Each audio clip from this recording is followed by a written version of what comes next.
Hi, folks. Welcome back. We are moving into section 3, which is on researching deviance. Um, how do we learn about deviance? What type of research methods do we use? What type of problems do we encounter when we're trying to uh, explore the issues that uh, are related to deviance? And you might be surprised. It's not easy studying deviance. So some of the things that we need to take in consideration, we need numerous tools to understand deviance. That means we're going to have a good understanding of what research methods out there will help us understand deviance. Are we going to use qualitative methods? We're going to use quantitative methods. And we also are going to need to have a good understanding of theory. This harkens back to the days of Introduction to Sociology, where we tried to introduce you to some common research methods and some theoretical perspectives that will ultimately be used in other courses. This is one of those cases. Another thing that we need to think about are what type of ethical issues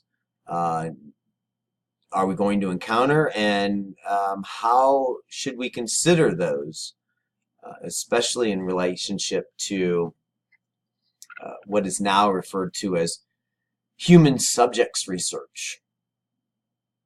When we're thinking about human subjects, some things that we need to keep in mind are unintended consequences of the research itself. We'll talk a little bit more about that as we move forward in reference to Zimbardo, prison studies, and of course the Milgram learning behavior studies. We also have to be very considerate about how we will reveal information and how we protect information. We also need to be careful when we're thinking about personal biases and how those biases will influence the subpopulations that we might be looking at in reference to deviance. And we also have to be prepared for some complicated and emotionally disturbing situations that we might come across when we're studying this stuff. A good example is doing qualitative methods, using qualitative methods to study rape. And you're doing a lot of in-depth interviews with individuals who are sharing their stories, and that can have some consequences both for the person that's being interviewed and the people that are doing the interviews themselves. So what we really need to keep in mind is that researchers need to consider the approach and the methods they will be using to get their findings in reference to this topic. And studying deviance is not like studying other things that are less controversial. People aren't just willing to talk to you about their deviant behavior, and you have to ask yourself how you're going to get around that problem. So there's some typical ways to study deviance. The gold standard, of course, is experimental research, which you try to create a typical type of experiment with a control group and an experiment group, and following the hard science model. This is not always ideal. It's not always a possibility, which also, of course, leads us to some other options like field research, participant observation research, content analysis, and secondary data sources. When we're talking about experimental research, as I said, this is that gold standard for determining causal relationships. A causes B, A, then B, then C. But it's not always easy to meet these conditions. an experimental research needs random assignment. You might ask yourself, well, why is random assignment important? Well, in order to make claims about your findings, you want to assure that the differences following the intervention or the experimental stimulus must be caused by the intervention itself.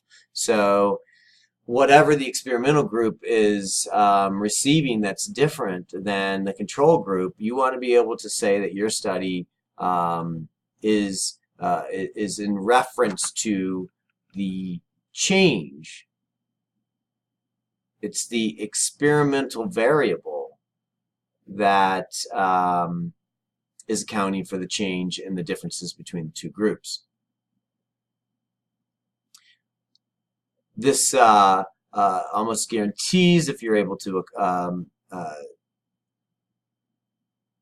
create an experimental research, it almost guarantees internal validity simply based on the idea of random assignment.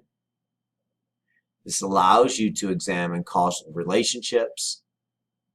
And some examples of these are lab experiments observing group interactions and comparing them to control groups.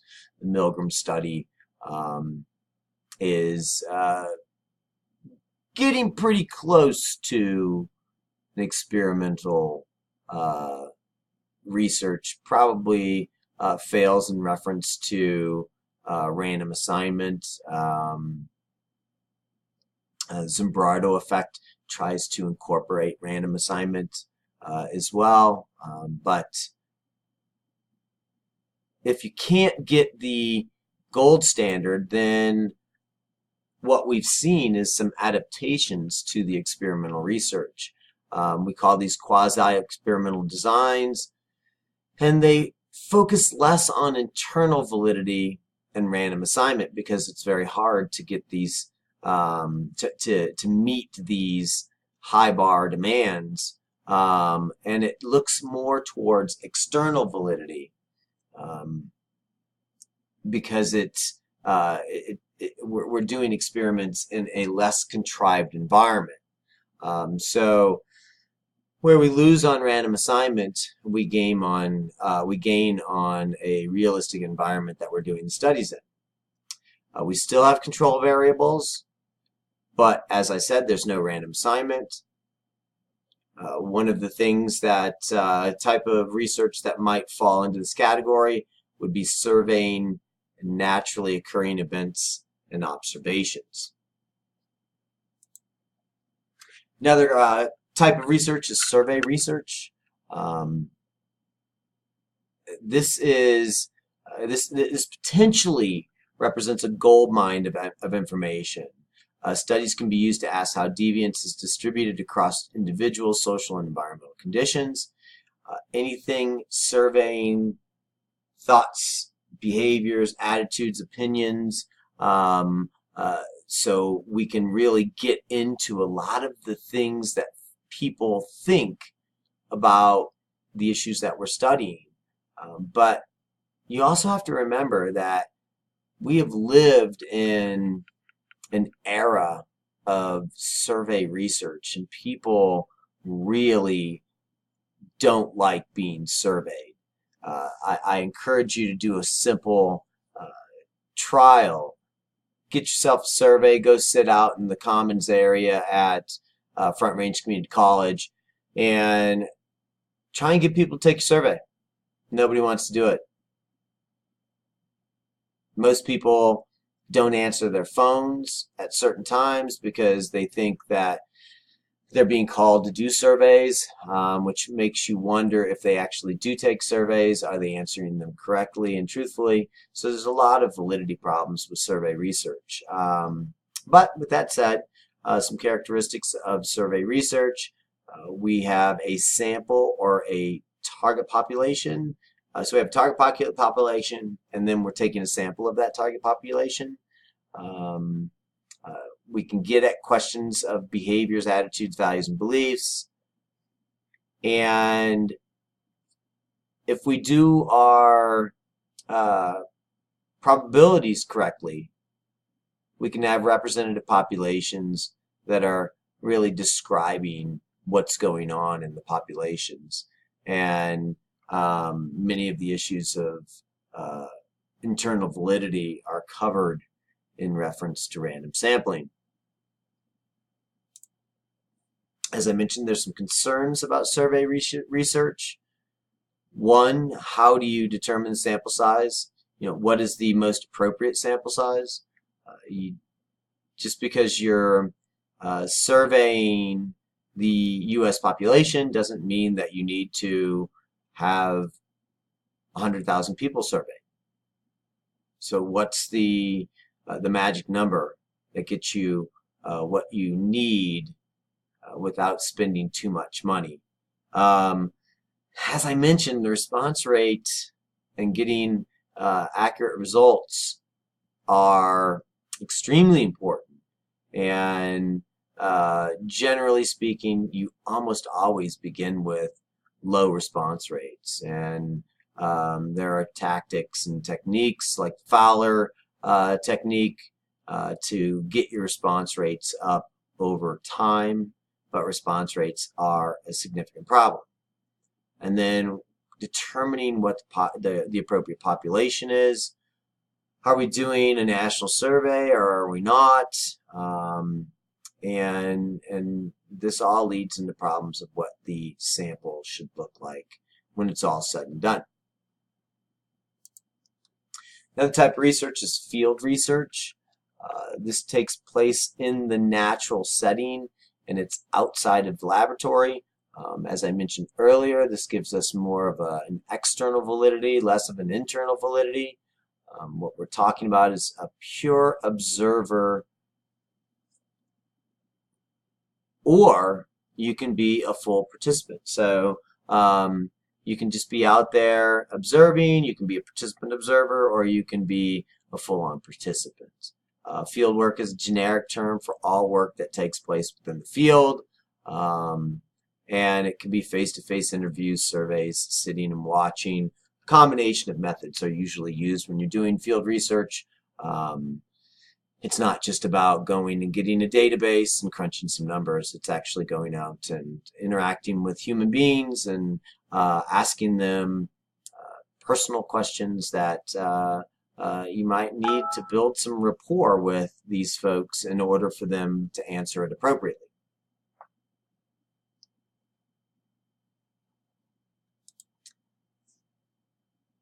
Some types of field research, as I mentioned, participant observation, to full-on observation. This can either be covert or covert meaning hidden, or overt meaning not hidden. Covert observations take place when the researcher is fully engaged in the acts along with the deviant group. And overt observation takes place when the researcher is not participating in the acts or events of the group being studied. Now, this is important because we know from the Hawthorne effect that people who think they are being observed may act differently than they would when they don't think that they're being observed. So the observation itself can be a variable that you have to take into effect when you're trying to analyze your data. Field research can be dangerous, emotionally and physically draining, and time-consuming and very hard work. I was just reading an example of a person that was, it was a researcher. He was interested in the psychedelic nature of some of the drugs that a particular tribe was using in, I think it was the Amazon. And so this field researcher had embedded himself within the tribe and was working with one of the medicine people in the tribe itself. And during the process of his research collection and all that stuff, the medicine person died. And the tribe blamed the researcher for the death of this medicine person, and they killed him. Literally killed him. So be careful out there, folks.